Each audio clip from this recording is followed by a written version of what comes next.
folks. We are back at my computer today because today we're going to be talking about YouTube, but not YouTube right now. We're going to be talking about YouTube from 2013. After last week's video where I talked about trends and makeup things from 2013, a bunch of people suggested that I do other things. And I also did kind of ask, like, what other things do you want me to talk about from a decade ago? I'll probably do one about like maybe music from 2013, maybe like pop culture, TV things of 2013. But today we are diving into the weird world of YouTube 2013, which I was around for. Cut to Abby from 2013. What is your biggest fear? My biggest fear is definitely getting stuck and not going and doing anything important with my life. Today I'm here to do my top 10 albums of 2013. I was pretty awkward, wasn't I? I was very awkward. 23-year-old me was definitely a phase. It was a time. We walked so y'all could run. But we're going to be talking about the things that kind of personified YouTube of that year. We're going to look at YouTube Rewind from that year. Most subscribed, most viewed videos, channels. It'll be a fun little walk down memory lane or walk down nostalgia lane. But before we jump into everything, I would like to say that today's video is sponsored by Dipsea. I know at least part of my New Year's resolution included kind of making more time for myself and making more time for myself to be with myself, kind of take a little time to relax, take some time to calm down, take baths, take more time for myself just to make sure that I'm okay, I'm getting enough sleep, I'm getting enough restful time in my day to let my brain kind of relax and not be overstimulated by whether it's traffic or work. And me being a very auditory person, I've listened to ASMR, for example, for years. And one of those things that I have added to my my rest and relaxation time, my me time, so to speak, is audio erotica, courtesy of today's sponsor, Dipsea. If you've never heard of Dipsea before, it is an online and mobile platform where stories meet sexual wellness. It's an app for sexy audio stories, whether it's first-person narrative or self-insert POV. They bring stories to life with very immersive soundscapes and very realistic characters, which you don't often find with mainstream erotica, so this is refreshing. There's also sleep stories as well as ambient sounds to help for sleep as well. So it's not just for audio erotica, but it's all made with women in mind by women. The stories are feminist, sex positive, inclusive. They have stories for straight and for queer listeners. I know for me personally, I love me some good ambient rain noises. So one of my personal favorites is Gerard Rainy Night. And you get a nice little combination of stuff in these audios. It's really nice. You get the ambient rain sounds, but you also get the sexy storytelling, which is great. What I do really like about Dipsea is that you can kind of transport yourself to another world where you can fulfill your deepest desires, like in your mind. And with a subscription, you don't just get access to audio erotica. You also have access to wellness sessions, sleepovers, which feature Dipsea characters kind of in a first-person POV, kind of tucking in the listener. Bedtime stories, which feature classic Dipsea storytelling, but less explicit, letting your mind wander while you doze off. So a little more comfort audio focused. Soundscapes, like I mentioned before, I love me some rain sounds. I love me some ambient forest rain noises. Ooh, I'm a sucker for that. I love that stuff. And there's plenty on Dipsea. There's hundreds of audios on there you can listen to. And there's also written stories. So like me, if you like reading things as well as listening to things, there's like bingeable chapters about Dipsea characters. So there's a lot of characters that have ongoing storylines, which is cool, is something that you can kind of follow along with. It's not just always one-off things. You can really get into it. You can get into the lore. And new content is actually released every week. So on top of listening to some of your favorite creators, there's new content to explore every single week. So if any of this sounds intriguing to you, which I am sure it does, because based on my analytics, most of you are all within my age range as well, so we're all grown-ups here. I highly recommend it. I highly recommend it. For listeners of the show, Dipsea is offering an extended 30-day free trial when you go to dipseastories.com/Abby. That's 30 days of full access for free when you go to dipseastories.com/ABBY. dipseastories.com/Abby. So definitely go check out Dipsea and let me know what you guys think. Back to the video. So if you weren't around on YouTube in 2013, you'll probably be surprised by a lot of the things that I'm going to talk about here, because YouTube in and of itself like looked very different. Like the platform looked different, still very early on in its life cycle. People were able to be monetized. The partner program was a lot different back then. It was something where a lot of people kind of got grandfathered into from when they like applied to be a partner years prior. This channel, most of the videos from 2013 are still there. The ones that I've privated are probably just ones that I overshared in, or that are just embarrassing, which usually means that I overshared, but it's fine. It's fine. Don't we all get embarrassed looking at things back from 10 years ago? I feel like if you don't get embarrassed at yourself just a little bit when you look at something a decade ago, you haven't grown as a person. Okay? Okay. So what happened in 2013? Google won? 2013 was when Google Plus was a thing. And 2013 was such a sad time also because they removed video responses. We used to be able to do. So now when people do like commentary videos and they're like talking about individual people, we used to be able to make video responses to videos. Like underneath the actual video player, there would be like a separate section for responses that people would make replies to videos. Like I think I did that at least once. Like that was a feature that we had. Imagine if that was a feature now. Wouldn't that be wild? That would be wild. The video responses feature introduced back in 2006 was discontinued, citing a low click-through rate. Okay. Some of the biggest trends on YouTube in 2013 was the Harlem Shake. The Harlem Shake, we all know, is a video meme where people performed it was basically just like a meme where people just danced to the Harlem Shake, and they would start, like one person would start and then they would all just like get progressively weirder, and it just became a thing. It became a trend where people would just post Harlem Shake videos. It was certainly a time to have so many different Harlem Shake videos. People were doing it at amusement parks, at graduations, at malls, at dorm rooms, school. The first Harlem Shake video hit 1 billion views 40 days after it was uploaded, which by today's standards isn't that much for a viral video, but think about it. In 2013, 1 billion views in 40 days. Wow. Wow, wow, wow. Technically, Gangnam Style was posted in December of 2012, but the inciting parodies and people doing the Gangnam Style dance in various videos similar to the Harlem Shake, that was also all throughout 2013. You had Gangnam Style and the Harlem Shake. Two very catchy and earworm songs, whether they were good or not, that's debatable, but like earworm for sure. Dancing videos, oh my god. People talk about dancing videos on TikTok. YouTube did it first, okay? YouTube did it first with all of these. Now, all the little TikTok dancers with their hand dancing, no. We were doing flash mobs, which brings me to the next thing, which was flash mobs. Flash mobs is the most show choir kid energy that I can even conjure up. Like the idea of everybody meeting up in a random public place and then starting an unexpected musical number, I don't know, that would be my nightmare. I hate musicals, so that would be my actual nightmare. If I was just in, I don't know, a train station, just minding my own business, just playing on my phone, and then a bunch of people around me just started dancing, oh, I would think I was having a nightmare. Hilarious time. Gangnam Style, Harlem Shake, and flash mobs. Sometimes two of the things were connected. Sometimes people were doing the Harlem Shake in a flash mob in public. Hilarious. Big Bang Theory did it. You know that flash mobs got to a level of cringe when TV shows started doing it. Oh, wait. I thought flash mobs were peak theater kid energy. No.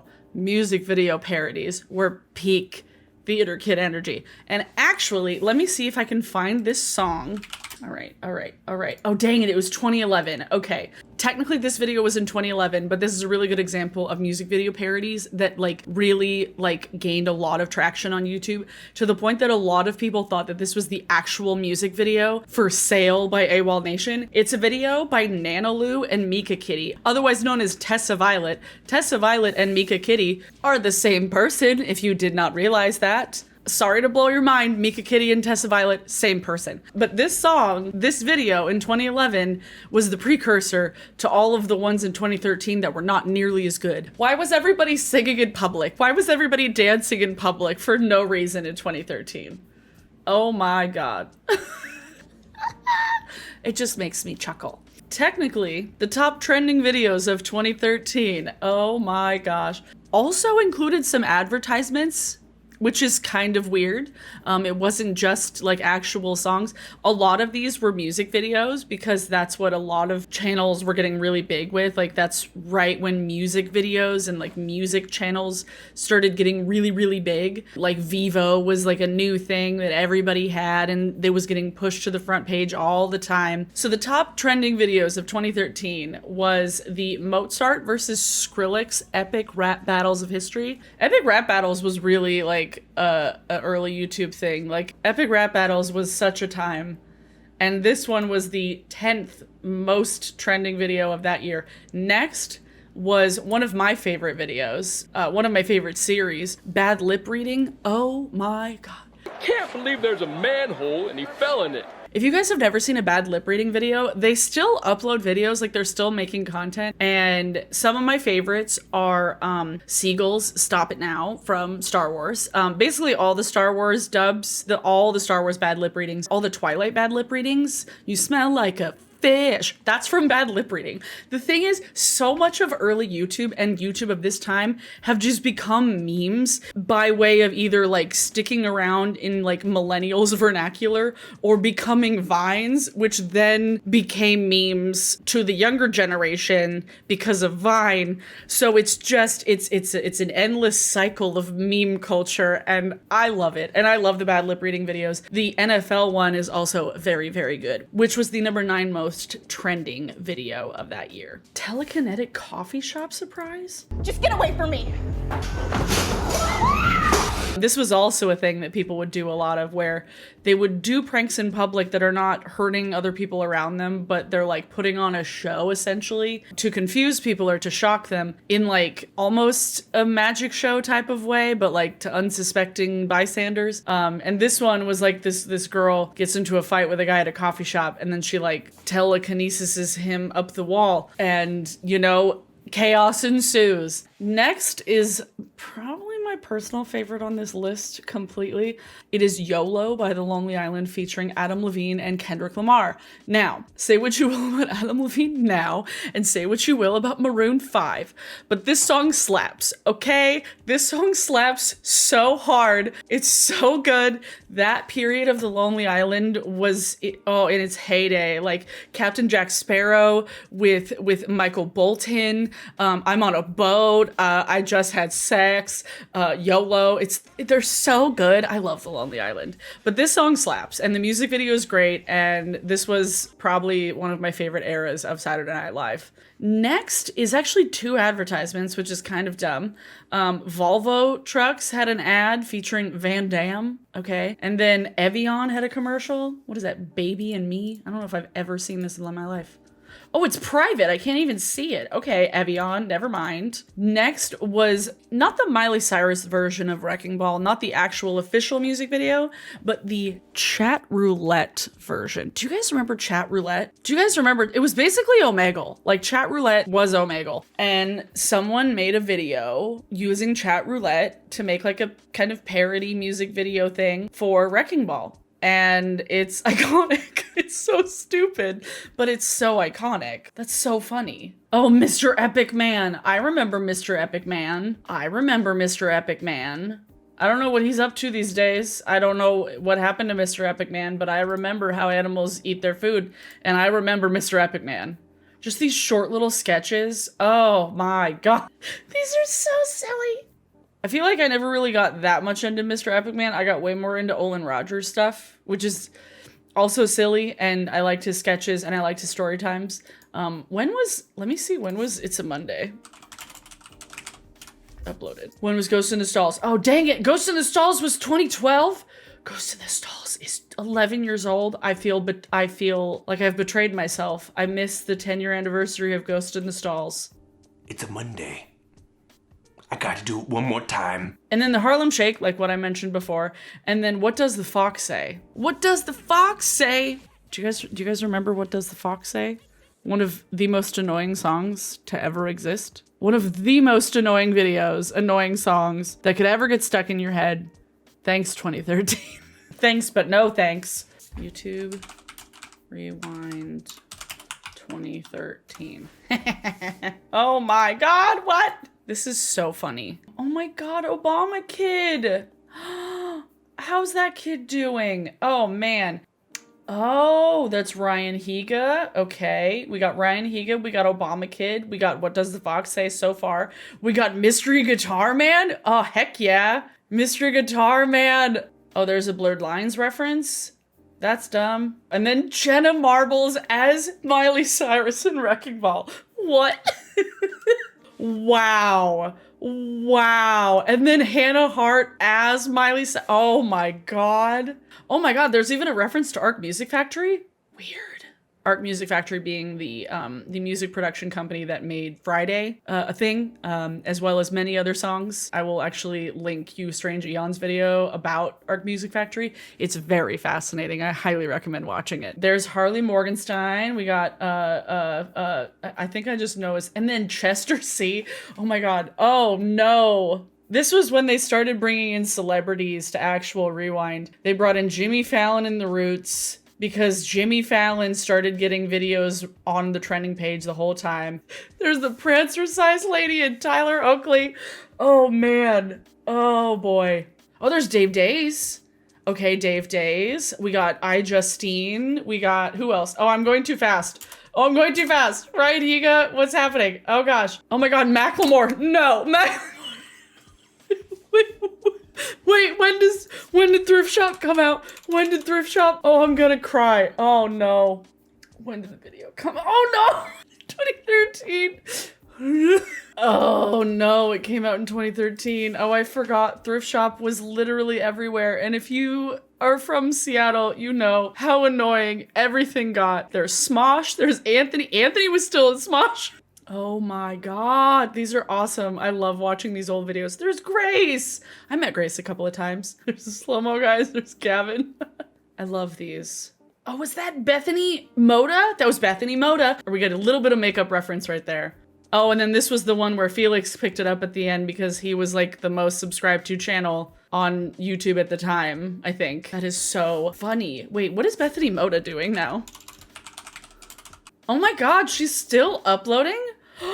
Good for her, honestly. Good for her. She's been posting videos since she was like 15. Her channel is old as heck. And the fact that she's still going at it and still doing like, good for her, honestly. I never really got into her videos because she's younger than me, like a lot younger than me. And she was also just like, I didn't relate to her. So I didn't really watch her videos. But it's nice to see that she's still posting because she was definitely one of the like makeup girlies of 2013, as well as Zoella. Oh my God, Zoella. 11th Gorgeous. When was the last time you heard the names 11th Gorgeous? Another thing that was huge within the makeup beauty sphere on YouTube were tags. Fall tags, I heart Christmas tags, this or that, like all of these I heart things. I found one particularly from Megan Ranks, I heart drugstore makeup tag. Oh, one of the things I see is the infallible lip gloss from, oh my gosh. Everything about this video, oh my God, she's literally talking about the Revlon eyeshadows that I talked about in my last video about Revlon. This next thing is showing your favorite dupe. This is the Revlon Illumiance Cream Shadow Palette, and this is in the shade Not Just Nudes. Basically, these are just cream shadows. These remind me a ton of the MAC paint pots. That is hilarious. I loved Megan's videos. I've always liked Megan's videos. But yeah, definitely tags were a thing. You had a lot of the people first getting their like first DSLRs with really nice lenses, nice cameras, where they would have the blurry background, which is just low depth of field. I remember seeing so many comments from people being like, how do you get the blurry background? It's like, it's just a low depth of field. Like, it's just bokeh. So everybody was filming their videos from like the same angle. It was so homogenous, but people just had slightly different hair colors. Beauty YouTube was very lifestyle oriented, very on par with like blogger life and blogger lifestyle content as well. Because it wasn't its like own thing yet. Like beauty lifestyle content was huge at the time, but makeup YouTube at the time was honestly very fun. It was very fun and frivolous and didn't take itself too seriously, which I kind of appreciate because I feel like far too many people these days take it way too personally. But yeah, that YouTube Rewind, oh my God, that's hilarious. I love it. So now that I've gone through all of the comprehensive lists of top trending, top highest videos, most viewed channels, and YouTube Rewind, I'm gonna go down a rabbit hole and watch a bunch of old videos. I will watch a bunch of old videos. And hey, maybe I'll put a playlist of some of my like best of from 2013 if you'd really like to watch me from 10 years ago, because I'm awkward as heck. So I'll make a playlist below if you want to watch any of them, because I think they're fun. They're funny. Because I'm 23 and, you know, it was a time. If you would like to subscribe, that would be really cool and great and awesome. I'm thinking of starting channel memberships because I have that as an option now. So let me know what your interest in that might be, because I want to be able to provide other things. And I don't necessarily feel like starting up a separate, like starting up a Patreon because I already closed it once and then I don't know. Having it all here would make a little bit of sense. Yeah, let me know what your thoughts are about that. If you would like to follow me on any of my other social media, my Instagram and my Twitter are both Abers07. My TikTok and my Twitch are Abers without the 07. So if you would like to follow me there at all, would really appreciate it. I should have a stream schedule this weekend going forward so I can have a little bit more regularity with streaming on Twitch because I don't necessarily have the most regularity because sometimes I don't like giving away both of my weekend days. So we're going to be doing a weekend and a weekday. So stay tuned for that. Thanks again to Dipsea for sponsoring today's video. Definitely go check out the link below. You'll thank me later. Thanks for watching, everyone. I hope you're having a good week so far, and I will see you all in my next video. Bye!